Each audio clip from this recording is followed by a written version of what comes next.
우리는 계속해서 사도행전 9장을 통해서 사울에 대해서 살피고 있습니다. 사울은 우리가 그동안 살폈듯이 인간적으로, 세상적으로, 그리고 종교적으로 아주 기초가 단단한 사람으로 잘 갖춰진 사람입니다. 이런 것만 보아도 이 사람 보통 내기가 아니다. 뭔가 대단한 사람이라는 생각이 듭니다. 그런데 사울을 더 특별하게 하는 것이 있는데 그게 뭐냐면 그는 무엇을 하든지 간에 여러분 아주 열심히 하는 열정의 사람이라는 거예요. 사울은 무엇을 하든지 대충이 없습니다. 열정적으로 적극적으로 하는 사람이었습니다. 이 사람이 예수님 만나기 전에는 예수 믿는 사람들을요 아주 열정적으로 핍박하고 힘들게 했습니다. 사울이 왜 예수 믿는 사람들을 힘들게 했습니까? 그것도 따지고 보면 하나님을 너무도 열정적으로 사랑했기 때문입니다. 사울이 예수님 만나기 전에 골수 유대인으로 하나님을 열정적으로 사랑했기에 잘못된 종교라고 생각한 이 예수쟁이들을 그냥 내버려 둘 수가 없었던 것입니다. 그런데 하나님은 이런 사울을 뒤집어 엎어서 하나님의 사람으로 크게 쓰셨습니다. 하나님이 왜 그렇게 예수 믿는 사람들을 못 잡아먹어서 안달인 사람을 찾아가서 그를 뒤집어 변화시키셨을까? 앞에서 이야기한 대로 사울은 하나님 쓰시기에 좋은 조건을 다 갖춘 사람이었습니다. 물론 이러한 조건 누가 주셨어요? 예, 그렇죠. 하나님께서 당신의 섭리 가운데 미리 준비시켜 놓은 거예요. 그런데 거기다가 하나 더 보탠다면 그러면 사울은 무엇을 하든지 간에 열정적으로 하는 성격을 가진 사람이라는 겁니다. 그런데 여러분 뭐가 잘못됐어요? 그 방향이에요, 방향. 방향성이 잘못된 것입니다. 우리도 가까이서 잘못된 신앙인들, 여러분 가까이에 있는 사람들이 신앙의 방향을 고수하는 이단 사입으로 빠지거나 그리고 빠진 사람들을 보면 참 답답하기도 하고 화가 나기도 합니다. 이단에 빠지는 이 사람들의 특징을 보면 원불교죠, 원불교. 즉 평소에 뭘 잘해요? 원망을 잘하고요. 또요, 예, 불평이 가득하고 교는요, 예, 교만한 사람이에요. 그런데 이 원불교로 끝나지 않습니다. 이들에게는요, 거기다가 더 하나, 뭐가요?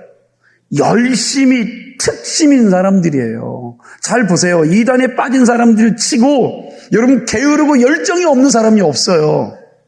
여러분 참 진리를 믿는 여러분과 저는, 여러분 성도라고 말하는 여러분과 저는 오히려 그런 열심이 부족한데 잘못 빠져서 잘못된 교리와 교주를 따르는 그 사람들의 열심은요, 누가 봐도 또 우리가 봐도 특심이 대단합니다. 그런데 이들의 열심보다 더 독보적인 존재가 누구냐? 여러분 바로 오늘 계속해서 소개하고 있는 유대주의자 누구예요? 사울이에요, 사울. 그는 하나님에 대한 열심은 말할 것도 없고 율법을 철저히 지켰던 율법주의자입니다. 그런데 갑자기 나타난 하나님의 아들이라고 하는 저 예수쟁이들을 그냥 보고만 있을 수가 없는 거죠. 사울이 보기에는 여러분 불법을 행하는 저놈들은 반드시 처단받아야 되고 반드시 옥에 갇혀야 되고 반드시 저들은 다 죽여야 되는 여러분 그런 사람들이었기 때문에 이 사울은 자기의 온몸을 불태워서 온몸을 던져서 여러분 그들을 잡아들이는 일을 감당한 거예요. 사울은 자기가 진리라고 믿는 것을 지키기 위해서는 온몸을 던지는 열정의 사람입니다. 하나님이 이런 사울은, 여러분 하나님이 이런 사울을, 이 열정적인 사울을 찾아가 만나주셔서 그의 잘못된 방향을 살짝 틀어주신 겁니다. 하나님이 사울의 잘못된 이 신앙의 방향을 살짝 틀고 터치해 주시자마자 이제는 어떤 일들, 하나님께서 옳게 보여주신 그 방향으로요, 자기의 삶을 100% 헌신하고 드리는 거예요.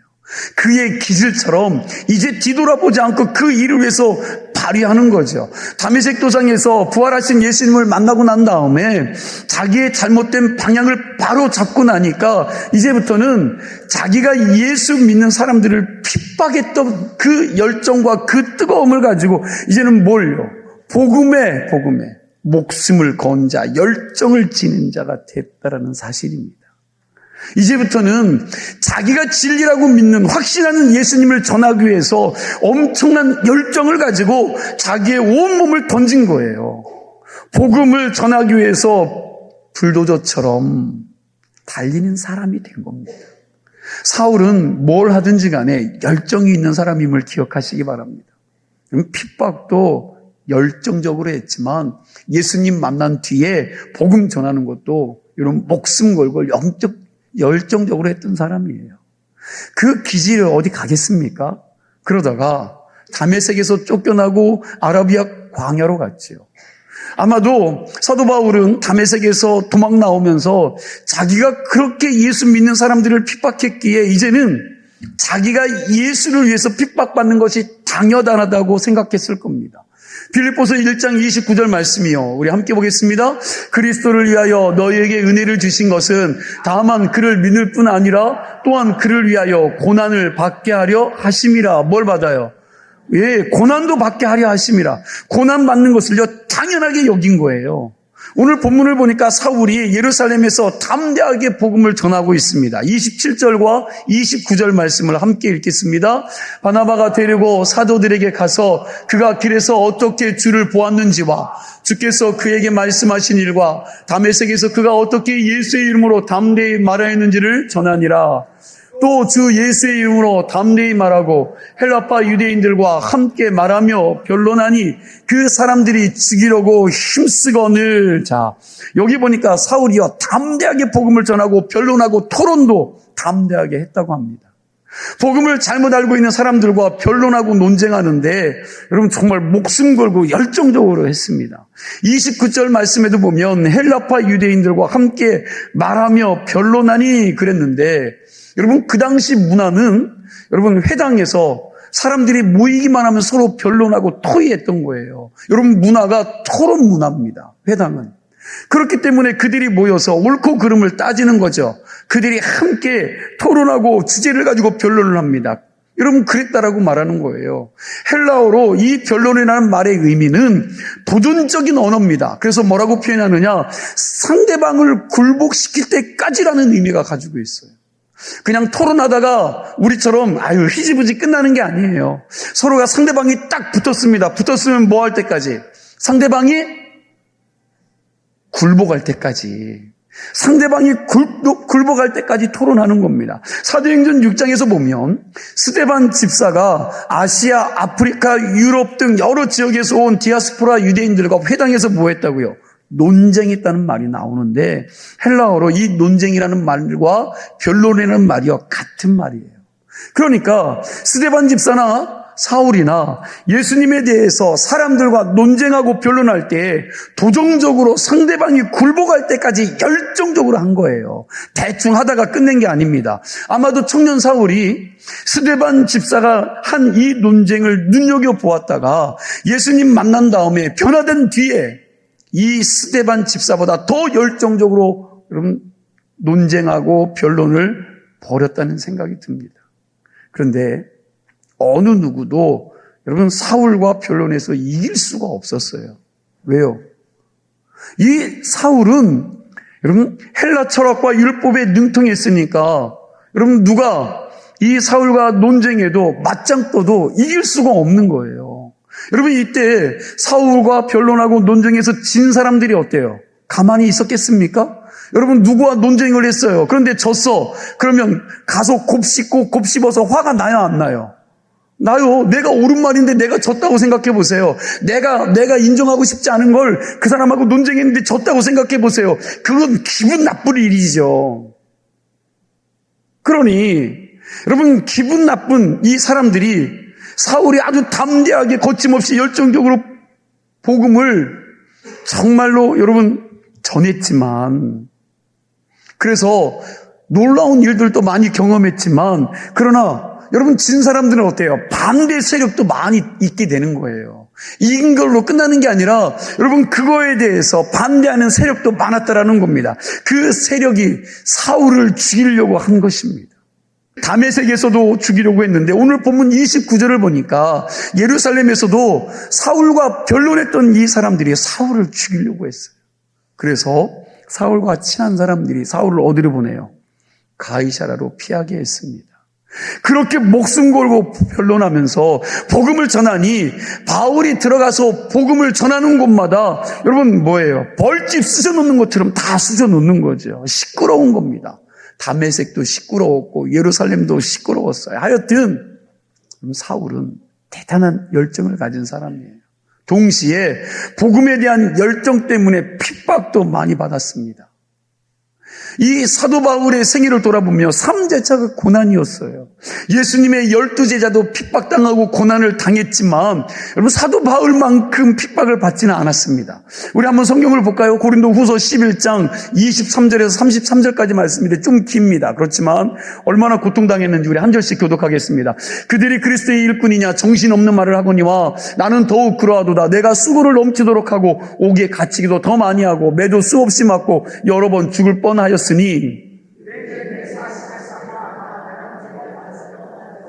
세 번 태장으로 맞고 한 번 돌로 맞고 세 번 파손하고 일주일을 깊은 바다에서 지냈으며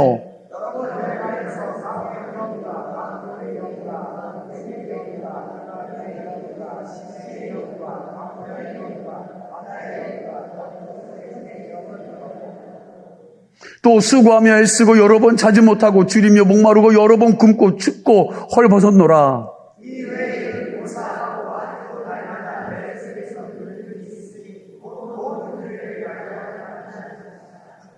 누가 약하면 내가 약하지 아니하며 누가 실족하게 되면 내가 애타지 아니하더냐.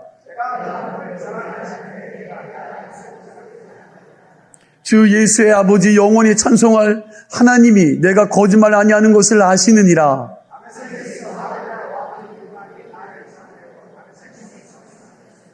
다 같이요. 나는 광주를 타고 들창문으로 성벽을 내려가 그 손에서 벗어났노라. 아멘. 어때요? 여러분 이 말씀 보니까 어떻습니까? 정말 죽을 고생을 많이 했죠. 저 같으면 여기 바울이 당한 여러분 10분의 1만 당해도 도망갔을 것 같습니다. 그럼에도 불구하고 바울은 죽는 그 순간까지 불도저처럼 여러분 복음을 위해 달려간 거죠.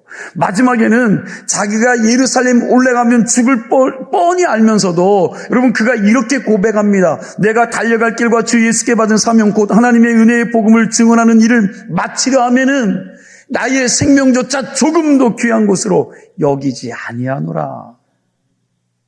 야, 너 예루살렘에 올라가면 죽어. 옆에 있는 사람들이 말렸어요. 그거 올라가면 안 돼. 그래도 어떻게 하겠다는 거예요? 예, 가겠다고 하니까 여러분 누구도 말릴 사람이 없었습니다.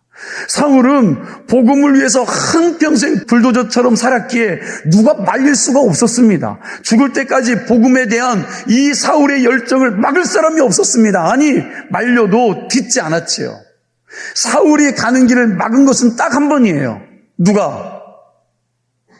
부활하신 예수님께서 다메섹으로 가는 그 길을 막은 것 외에는요, 그 누구도 사울 가는 길을 막을 수가 없었습니다. 사울은 사명 감당하기 위해서 자기 목숨을 걸었습니다. 우리도 이 열정을 본받는 자 되길 간절히 축원합니다. 아니, 바울처럼은 못하더라도 여러분들이 서 있는 자리에 내게 주신 그 사명이라도 좀 잘 감당하는 자들이 되기를 소망합니다. 여러분, 뭐든지 대충 하면요, 재미가 없어요.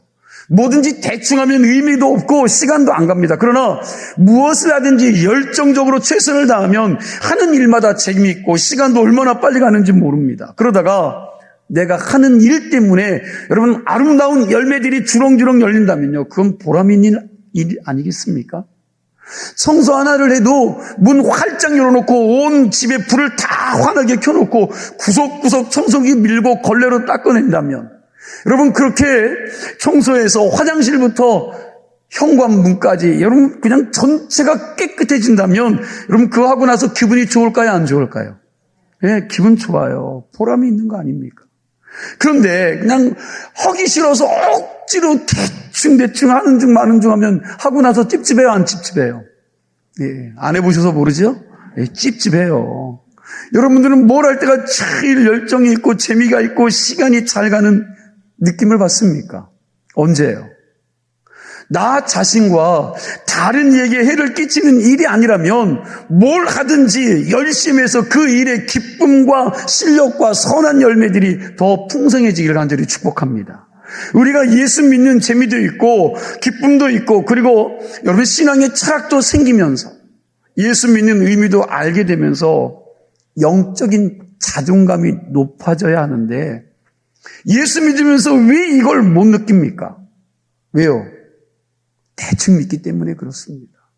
대충 예수 믿으면 재미없고요. 대충 예수 믿으면 여러분 예수 믿는 게 짐이 되고 피곤합니다. 그렇게 대충 믿으면 결국은 영적인 병이 들어서 그 영혼이 메말라집니다.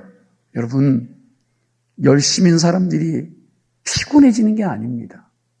말씀의 가치를 알고 내가 하나님 믿는 믿음의 의미를 바로 알고 하나님이 내게 주신 사명을 알고 그 사명을 감당하면서 최선을 다하는 신앙인이 되면 하나님이 주시는 이 기쁨을 반드시 누리는 신앙인이 되리라 믿습니다.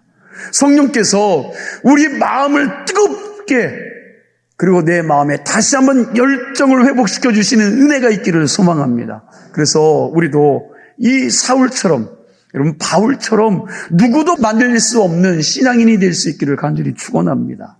지난주 사울이 다메섹에서 아라비아 광야로 간 모습을 잠시 나누었는데 사도행전의 저자 누가는 다메섹에서 아라비아 광야로 가는 이 3년 기간 있었던 이걸요 기록에서 빼고 바로 어디로요?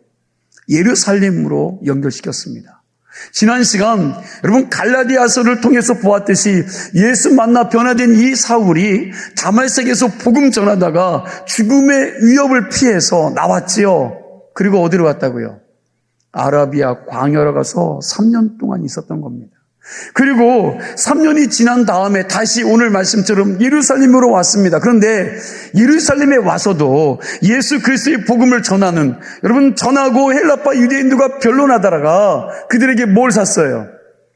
미움을 샀다니까요. 미움을 받아서 또 죽을 위기를 겪고 있는데 이번에는 가이사랴로 가는 겁니다. 그리고 이후에 가이사랴에서 자신의 고향인 어디로 가요? 다소로 갑니다. 자, 사울이 예루살렘에 왔는데 이때 제일 먼저 한 게 뭐예요? 오늘 말씀해 보니까 제일 먼저 한 게 나와요. 뭘 먼저 했습니까? 26절 말씀해 보니까 사울이 예루살렘에 와서 제자들과 사귀고자 하니 그랬어요. 사실 사울같이 능력 있는 사람이 굳이 여러분 예수님의 제자들에게 접근해서 사귈 필요가 없습니다. 베드로와 야곱과 요한 여러분 저 갈릴리 촌 출신이잖아요. 그들에겐 뛰어난 것들이 별로 없습니다. 여러분 그래서 그 제자들과 여러분 이렇게 환경적으로 상황으로 봐서는 별로 이 사울에게는 유익이 되지 않아요. 그러나 이 사울은 헬라파 유다인으로서 여러분 그 당시 어때요? 헬라권 문화에서 공부한 자지요. 그리고 율법의 대가인 여러분 정통으로 이 율법을 배웠지 않습니까? 공부한 사람이잖아요. 그러니 얼마나 똑똑해요.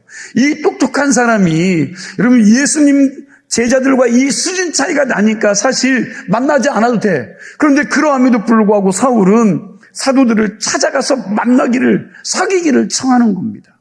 그때 제자들이 어떻게 합니까? 오늘 26절 말씀인데 26절 말씀 우리 함께 읽어볼까요? 사울이 예루살렘에 가서 제자들을 사귀고자 하나 다 두려워하여 그가 제자됨을 어때요? 제자들과 사귀고자 하나 뭐 했대요? 두려워했다라는 거예요. 사울이 예수님의 제자들과 사귀려고 접근했더니 다 두려워해서 피한 겁니다. 그가 변해서 제자된 것을 믿지 못하겠다라는 거예요. 베드로도 만나려고 했지만 피했습니다. 야고보도 만나려고 하는데 여러분 아무도 이 사울을 만나주지 않는 겁니다. 왜 안 만나줄까요? 왜요? 이유가 뭡니까? 저놈이 스데반을 죽이는데 앞장선 놈이야. 우리 교인들 잡아다가 감옥에 가두고 집어넣어서 오만 못된 짓을 다 했는데 갑자기 우리에게 나타나서 뭐예요? 또 무슨 짓을 할지 모르니까 변했다고는 하지만 우리가 변한 모습을 보지 못했으니까 야, 저놈 또 해코지 할지도 몰라. 그러면서 다 피한 거지요. 한마디로 얘기하면 저놈 믿음한 놈이 아니라는 거예요. 그 정도로 사울이라는 사람이요, 악명 높았기에 사람들이 만나기를 두려워한 것입니다. 그럼에도 불구하고 사울은 제자들을 계속해서 만나려고 합니다. 왜요? 왜 만나려고 했습니까? 우리의 신앙이, 여러분, 우리의 신앙이 연합해야 한다는 것을 사울은 알고 있었기 때문에 그렇습니다. 기독교 신앙은 독불장군이 아닙니다. 우리의 신앙이 성숙해지기 위해서는 여러분, 누군가의 도움이 꼭 필요해요. 아무리 공부 많이 한 똑똑한 사람이라고 해도 신앙의 양육을 받아야 되고요. 누군가의 도움이 필요합니다. 그리고 서로가 기도해 줘야 되고 말씀을 나누면서 여러분 그 말씀 가운데 신앙의 성장과 성숙이 있어지는 거죠. 사울같이 똑똑한 사람도 누구를 만났습니까? 처음에 아나니아라는 무명의 평신도에게 안수를 받고 복음의 기초를 배웠다라는 거예요. 세상에서 사장 명함, 교수 명함, 박사 학위를 가지고 있다 해도 여러분 예배당에 오면 그는 초신자지요. 그래서 신앙의 교육이 필요한 것입니다. 사명 감당하는 것도 혼자서는 못합니다. 이 사명 감당도 함께 하는 거예요. 유식한 사람, 무식한 사람, 여러분 돈 많은 사람, 돈 없는 사람, 지혜로운 사람, 어리석은 사람, 건강한 사람, 이 건강하지 못한 사람들이 다 같이 함께 모여서 행하는 것이 믿음 생활이고 여러분 신앙생활입니다. 높고 낮음이 없이 여러분 그 안에서 함께하는 것이 신앙생활이에요. 그렇게 함께하면서 영육 간에 하나님이 주시는 것들을 서로 주고받으면서 도움을 받기도 하고 도움을 주기도 하는 것이 여러분 교회생활 아닙니까? 그래서 우리가 신앙생활하면서 혼자 있기를 좋아하는 사람은 여러 사람과 같이 지내는 것을 배워야 돼요. 왜 그렇습니까? 혼자 지내는 것을 좋아하는 사람은 누구와 더불어 잘 어울리지 않으니 여러분 나라는 한계, 자신이라는 그 한계를 넘어설 일이 잘 안 생기는 겁니다. 그러다 보니 모든 것들이 자기 중심이야. 그래 남의 생각들이 들어올 틈이 없습니다. 그러나 함께 같이 교제하고 지내면서 부딪히다 보면 나의 그 나약한 부분들이 어때요? 채워지는 거예요. 그러면서 나의 성격이 바뀌고 내 생각하는 폭들이 넓어집니다. 그러면서 성숙해서 가는 거죠. 이게 함께하는 것의 중요함입니다. 반면에 그냥 여러 사람들과 어울리는 것을 지나치게 좋아하는 사람은요, 혼자 있는 것을 훈련해야 합니다. 그냥 매일 사람들끼리 모여서 얘기하면서 하하호호하면서 여러분 자신을 들여다볼 시간이 없을 정도로 사람을 사귀는 사람들은요, 여러분 깊이도 없고 중심도 없는 얕은 사람이 될 수 있습니다. 그래서 이런 분들은 좀 혼자 조용히 하나님과 1대1로 만나는 시간을 가져야 되고, 그러므로 자기의 영적인 상태를 돌아보면서 여러분 깊이 있는 사람들이 되어가는 것입니다. 불교에서는 산속에 혼자 들어가서 득도할 수 있습니다. 그러나 우리 기독교 신앙은 그럴 수가 없어요. 많이 배워서 똑똑한 사람이나 배우지 못한 사람이나 서로 같이 교제하고 부딪혀 함께 살아갈 때 이 사람 저 사람 그 속에서 역사하시는 하나님을 만나게 될 것이고 성령의 은혜를 경험하는 것이지, 신앙의 성장과 성숙이 혼자 배운 것으로 내 머리와 내 지식으로 되는 것이 아닙니다. 그래서 사울처럼 똑똑하고 잘난 사람도 여러분 제자들을 만나야 했던 거예요. 그 제자들을 만나요. 그러나 사도들이 만나줘요, 안 만나줘요? 왜 이렇게 자신이 없으세요? 여러분 만나주지 않아요. 그런데 이 문제를 누가 해결합니까? 자, 아무도 안 만나줘. 만나고 싶은데. 그런데 이 문제를 해결하는 사람이 오늘 나와. 누구요? 그렇죠. 바나바라는 사람. 바나바라는 이 사람이 이 문제를 풀어줍니다. 바나바가 중간에 사울과 사도들을 만날 수 있게 다리를 놓는 거죠. 여러분 바나바의 이름의 뜻이 뭐예요? 그렇죠. 위로의 아들, 위로의 아들. 여러분 바는 헬라어로 누구누구의 아들이라는 뜻입니다. 그러니까 바나바라는 이름 자체가 위로의 아들이라는 겁니다. 우리는 사도행전 4장에서 이미 이 바나바에 대해서 여러분 어떤 사람인지를 함께 말씀을 나누었어요. 이 사람 얘기하면 초대교회 공동체가 재정적으로 굉장히 어려울 때에 여러분 큰 부자였습니다. 그래서 자기 밭을 팔아서 그가 큰 헌금을 하나님 앞에 드렸지요. 교회에게 드렸습니다. 그래서 여러분 그 헌금을 가지고 교인들을 위해 사용할 수 있도록 내놓은 사람 여러분 바나바예요. 이 바나바는 이미 예루살렘 교회 공동체에서 교인들에게 인정을 받았고 존경을 받은 리더였습니다. 이 사람이 예루살렘 교회 공동체에서 왕따 돼서 낙동강 로리알 신세가 된 이 사울을 중간에서 도운 겁니다. 바나바가 사울을 돕는 모습을 보면요, 최선을 다해서 도왔어요. 그냥 하는 둥 마는 둥 하고 싶지 않아서 도운 게 아니라 정말 최선을 다해서 사울이 어떻게 예수님을 만난지에 대해서, 그리고 예수님이 사울에게 하신 말씀에 대해서, 그리고 아나니아와 있었던 일과 변화돼서 사울이 회당에서 다니면서 어떻게 복음을 전했는지 사도들에게 자세하게 설명을 한 겁니다.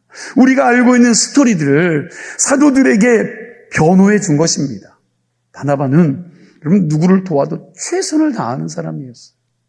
위로해야 될 바나바가 아무도 만나주지 않아서 왕따당한 이 사울을 먼저 찾아가서 만나서 위로해주고 그의 손을 붙잡아서 사도들에게 데리고 간 거예요. 이게 어디 말씀? 27절 말씀이에요. 우리 함께 읽어볼까요? 27절 말씀입니다. 바나바가 데리고 사도들에게 가서 그가 길에서 어떻게 주를 보았는지와 주께서 그에게 말씀하신 일과 다메섹에서 그가 어떻게 예수의 이름으로 담대히 말하였는지를 이 사람이 전에는 당신도 알다시피 엄청난 핍박자였는데 다메섹 도상에서 예수님을 만나고 180도 변했습니다. 완전히 뒤집어졌습니다. 이 사람 예수 만나고 변화되어 그 뒤에 다메섹에서 얼마나 담대하게 복음을 전했는지 죽을 뻔하기도 했습니다. 여러분 이러면서 사울을 변호해 준 겁니다. 그렇게 모든 사람들에게 인정받는 바나바가 사울을 변호해주고 보증해주니까 사도들과 예루살렘 교회 공동체에서 받아준 거지요.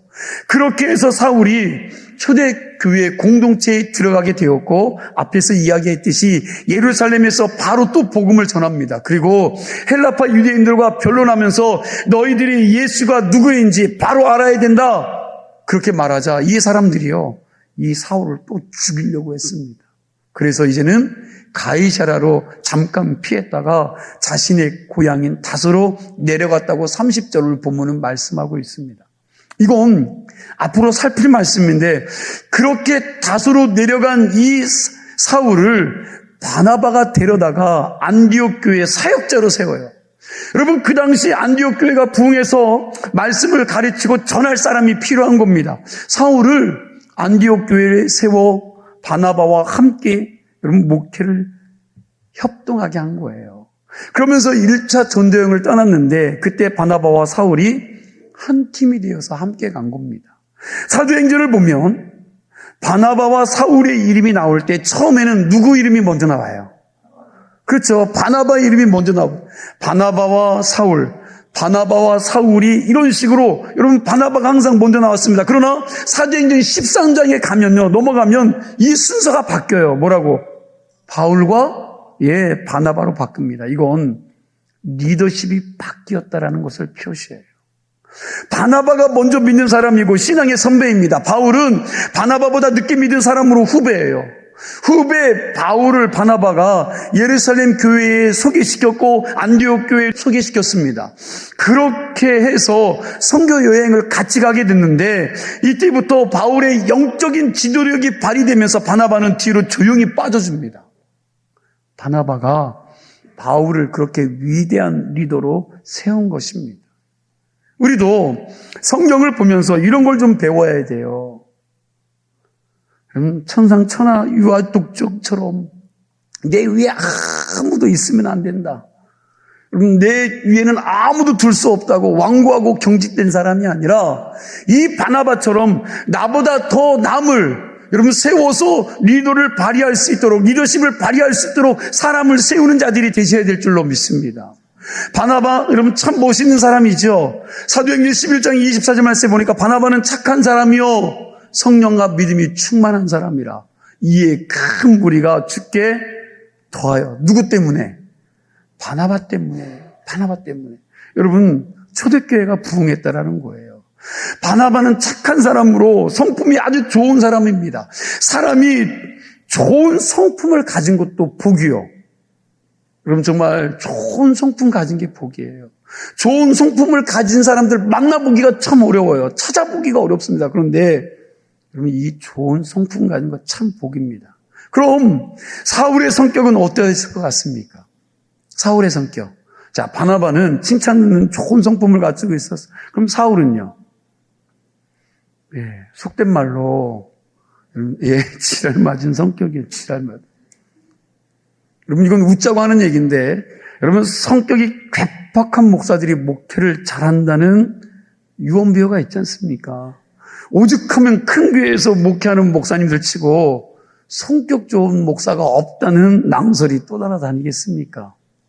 아무튼 사울은 여러분 탁월한 열정적인 만큼 여러분 사람들과 부딪히는 일들이요 빈번하고 거침이 없었던 성격이었다면 반대로 바나바는 너무나 착한 사람으로 성령과 믿음이 충만해서 다른 사람들과 좋은 관계를 맺는 좋은 인품이 있었던 사람이었습니다. 여러분, 만일 바나바가 없었다면 위대한 바울도 없었을지 모릅니다. 목회하면서 보니까 교회에서 여러 종류의 일꾼들이 있어요. 참 일꾼이 많았으면 좋겠습니다. 그리고 여러 종류의 일꾼이 필요합니다. 그냥 열정만 가지고 여러분 바울과 같이 자기의 모든 것을 걸고 뛰는 일꾼도 필요합니다. 그런데 그렇게 열심히 일하면 여러분 그 일하는 사람들을 보면 좀 어때요? 생각해 보세요. 여러분 주변에 막 열정을 가지고 일하는 사람들을 보면 어때요? 요란하지요? 시끄럽지요? 그리고 그 일하면서 자기 주장이 세다 보니 교회를 힘들게 해요? 안 어렵게 해요? 질문이 잘 이해가 안 되십니까? 여러분, 자기 주장이 세다 보니까 교회에 자꾸 다툼을 일으켜요. 어렵게 만든다는 겁니다. 그러나 이런 사람이 필요해요? 예, 필요해요. 그렇다고 여러분 분란을 일으키고 싸우라는 말이 아닙니다. 여러분 이런 약점 때문에 이런 사람들은 하나님의 말씀과 성령의 다스림을 받으면서 절제하고 자기를 좀 죽이고 다듬으면서 성숙해 가는 훈련이 필요합니다. 그래야지 여러분 교회 공동체에 덕을 끼칠 수가 있습니다. 사도 바울은 그 더러운 성질을 하나님의 말씀과 성령의 능력으로 다듬었을 때에 여러분 정말 그는 위대한 하나님의 일꾼이 된 줄로 믿으시기 바랍니다. 교회에는 사울과 같은 사람들도 필요하지만 여러분 동시에 누구와 같은 사람? 바나바와 같은 성품이 좋은 위로자들이 많아야 돼요. 이런 사람들이 이곳저곳 다니면서 사람들을 격려하고 위로하면서 사람들을 세우고 하나로 묶어주는 그 능력과 은혜가 있어야 된다는 겁니다. 바울과 같은 사람들이 하는 일이 여러분 눈에 잘 띄지 않아. 바나바와 같은 하는 사람들은요 일하고서도 늘 자기는 빠지기 때문에 많은 사람들에게 잘 보이지 않지만 그러나 자기를 드러내지는 않지만 여러분 하나님이 가장 기뻐하시는 일을 하시는 사람들이 누구냐? 바나바 같은 사람이에요. 교회는 바울이나 베드로 같은 사람보다 바나바와 안드레 같은 피스메이커들이 많아져야 은혜롭습니다. 바울과 베드로 같은 사람이 많으면 여러분 그 교회 일하는 데는 추진력은 있겠죠. 그런데 뭐 할까요? 일할 때마다 시끄러운 거야. 일할 때마다 어렵습니다. 진행이 어려워요. 저는 우리 교회가 바나바와 같은 분들이 많이 세워지는 은혜가 있는 교회가 되기를 소망합니다. 이제 말씀을 마무리합니다. 오늘 우리는 열정의 사람 사울과 위로의 아들 바나바에 대해서 말씀을 나누었습니다. 교회는 하나님의 영광을 위해서 사울과 같은 열정을 가지고 일하는 사람도 있어야 합니다. 그리고 바나바처럼 갈등의 문제가 생겼을 때에 뒤에서 하나씩 그 문제를 처리하고 해결하는 사람도 필요합니다. 여러분, 제가 질문할게요. 오늘 말씀 들으면서 나는 어느 쪽에 속한다고 생각하십니까? 스스로 질문해 보세요. 나는 어느 쪽에 속하는가? 나는 어느 편인가? 뭐 이걸 어느 쪽으로 가른다는 것도 참 이상한데 어떤 분은 이 두 가지 양명성을 다 가진 사람도 있을 것입니다. 어느 쪽 기질이 더 가깝던지 하나님이 주신 은사를 가지고 바알과 같은 열정을 가지고 하나님을 기쁘시게 해드리는 일꾼들이 다 되시길 바랍니다. 그리고 바나바와 같이 좋은 사람, 성품 착한 사람, 성숙한 사람이 되셔서 내 주변에 있는 사람들을 위로하는 멋진 하나님의 사람들로 세움받기를 주 이름으로 축원합니다. 기도합니다. 하나님 감사합니다.